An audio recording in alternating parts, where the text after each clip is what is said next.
જય શ્રી કૃષ્ણ। આપણે લીંબુ લેશું। અત્યારે માર્કેટમાં એકદમ સરસ મોટા મોટા લીંબુ આવે છે।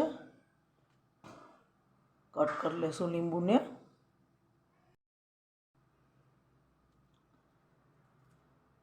થોડીમાં પાછળનો ભાગ હોય એ કાઢી નાખશું।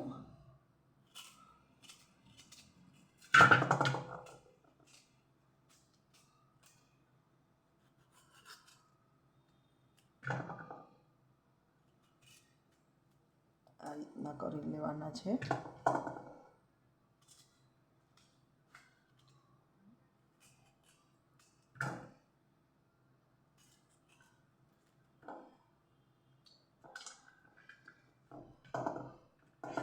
बिया बधा काढी लेवाना छे। अंदरथी बिया काढी अने हवे पीस कर लेवाना छे। हवा एक લીંબુના 8 हवे आपणे आ લીંબુના कटका बधा करी लीधा छे।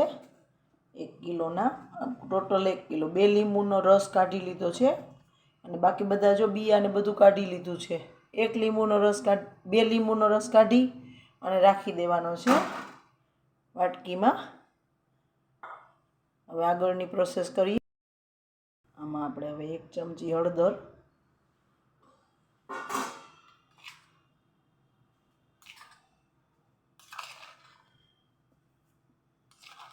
3.5 चमची मीठું લીધું છે।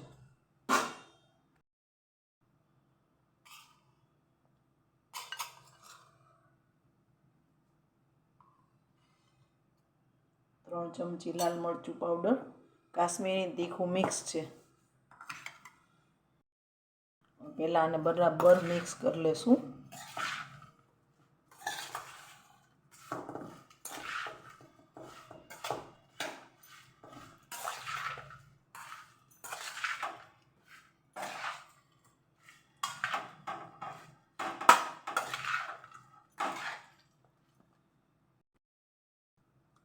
बराबर मिक्स थई गया छे। हवे खाटा आथाणानो मसालो जे आपणे खाटी केरी बनावीए छीए दर वर्षे ई मसालो छे। राईना कुरिया, धाणाना कुरिया, मेथीना कुरिया शेकीने जे बनावीए छीए अने आ आखुं वरस हूँ एमनेम पण स्टोर करूँ छूं के ज्यारे आपणे ताजा गुंदा ने बधुं आवे तो आपणे ई भेळवी सकीए।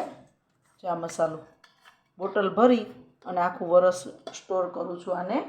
अने ताजा गुंदा वालोर आपणे बधुं सीजनमां भेळवी सकीए। जे जे आवे ते खाटो मसालो तेल डूब राखवानो छे ई आपणे भेळवी सकीए। ई आमां नाखी देशुं। मिक्स कर लेशुं सरखुं। मिक्स कर लीधुं छे। 1.5 चमची मीठुं आपणे पाछुं नाखशुं। टोटल 5 चमची मीठुं गयुं छे। मिक्स कर लेशुं सरखुं। हवे 1 दिवस आने आमां नामां रहेवा देशुं। एकदम फेरवी लेशुं पाछा 2-3 वार अने आवी ढांकीने आमां नामां रहेवा देशुं। ढांकी अने राखी देवानो। दिवसमां 2-3 वार हलाववानुं छे एटले बधो मसालो सरस एब्जॉर्ब कर लीए। जो 1 दिवस पछी आ एकदम लसबसता थई गया छे। रस थोड़ोक छूटो पड़ी गयो छे।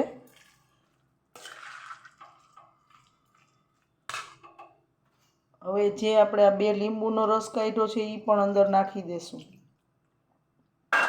अने मिक्स कर लेशुं।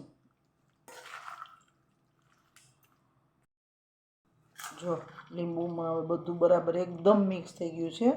હવે બોટલમાં ભરી લેશું અને બોટલ લઈ લેવાની છે એકદમ કોરી, ધોઈ કોરી કરેલ, ભેજ રહિત, તપાડીને પાછી કોરી કરેલ લેવાની છે।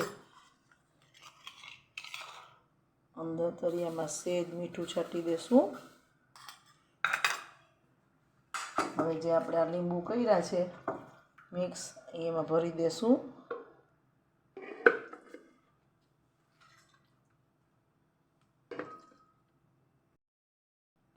प्लास्टिकनी बोटल है।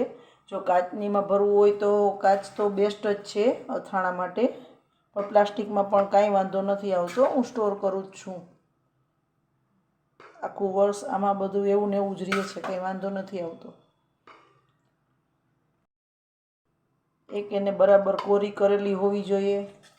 जरा पण भेजवाળી होवी जोईए नहीं, नहींतर आपणा અથાણા બગડી જાય। ટોટલ ફ્રાઈ ગઈ છે. મસાલો હોય તો જ પણ માથે નાખી દઈશું બધો.